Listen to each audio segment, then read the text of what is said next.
Ilang araw pa bago ang salubong sa bagong taon, nag-toast na agad ng cheers ang Kim Pao International Fan Group para sa kanilang mga hinahangaang sina Kim Chiu at Paolo Avellino. Nakapost na sa kanilang X-wall na dating Twitter ang maagang pagsalubong ng mga ito sa inaasahang mas lalong magbubloom na karera ng dalawa sa 2025.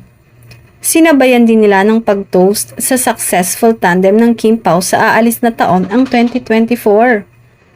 Bukod ito, nagpa-trending party na rin ang nasabing fan group.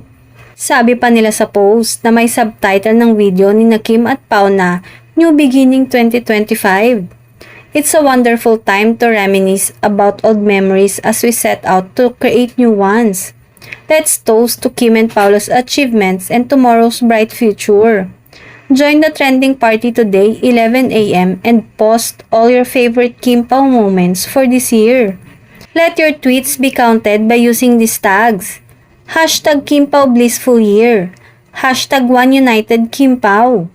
Ang mga masisipag at dedicated fan groups ni Kim at Paolo na gaya nito ang siyang magbibigay ng magandang box office returns sa lalabas nilang pelikula na may Love Will Make You Disappear ngayong February 12, 2025. Aasahan din daw na may aamin na bago o sa pagsisimula pa lang ng taong 2025.